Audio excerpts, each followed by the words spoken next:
께서는 김동연 부총리와 경제 인식에 대한 생각이 어떠신지 한번 말씀을 부탁드리겠습니다. 지금까지 저는 김동연 부총리와 다른 방향으로 정책을 했다 그런 생각은 전혀 하지 않고 매우 현재까지는 호흡을 잘 맞추고 있다 이렇게 제가 아주 자신 있게 말씀드리겠습니다. 정책의 집행은 전적으로 김동연 부총리를 중심으로 한 경제부처에서 하는 역할이고요. 문재인 정부의 경제정책이라 하면 소득주도 성장, 혁신성장, 공정경제 이 세 가지 축으로 진행되지 않겠습니까? 이 관계에 대해서 조금 더 설명을 좀 부탁드리겠습니다. 소득주도 성장과 혁신성장은 뗄 수 없는 관계입니다. 소득주도 성장과 혁신성장의 두 축을 조화롭게 보고 이것이 선택의 문제가 아니라 같이 가야지 궁극적으로 우리 경제가 장기적으로 지속가능하게 갈 수 있다는 점을 다시 한번 좀 강조드리고 싶습니다.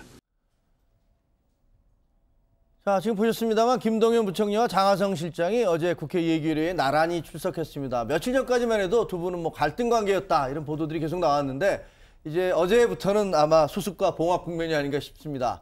두 사람 모두 엇박자 이 논란을 일축하려고 상당히 애쓰는 모습을 보였는데요. 예. 어떻게 보셨어요? 예, 어제 예결위 회의장에 그 김동연 부총리가 입장하면서 미리 와 있던 장하성 실장에게 다가가가지고 화면 보이죠? 저렇게 예. 반갑게 악수를 하네요. 예, 악수하면서 이제 또 기속말도 나누고 이러면서 좀 화기애애한 모습을 의도적으로 좀 연출한 듯한 그런 느낌도 있는데 어쨌든 정치하려면 배우도 돼야 되나요? 예, 그 사실은 그 김동연 부총리를 아시는 것처럼 이제 관료 출신이고 어떻게 보면 약간 보수적일 수도 있는 이명박 정부 때도 일을 했었던 그런 그 배경이 있고 장하성 실장은 이제 참여연대 출신의 개혁적 그 학자, 경제학자이기 때문에 서로 컬러가 틀릴 수 있죠. 그래서 네.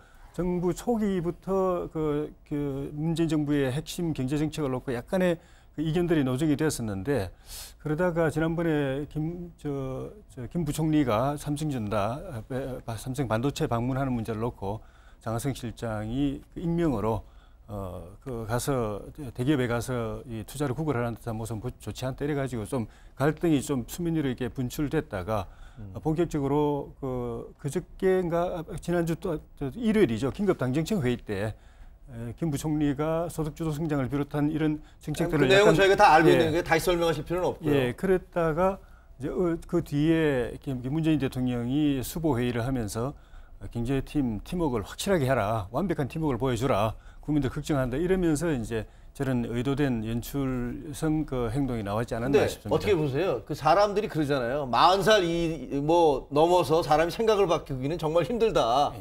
그런 얘기들도 하는데 예. 저 두 분들이 어떻게 얘기를 해야 되나요? 그러니까 서로 좀 잘 맞춰서 이렇게 서로 양보들을 하면서 가겠다 이렇게 다짐을 하신 건가요? 그렇게 했는데 현실적으로는 쉽지 않다고 보여지는 것이 장하성 실장도 공개적으로는 김동연 부총리가 경제사령탑이다라고 이야기했지만 김동연 부총리가 수정 가능성을 내비친 소득주도 성장에 대해서는 수정 없다. 또 이렇게 또 이야기를 했기 때문에 일단 그 상태로 그대로 갈 가능성이 높아 보입니다.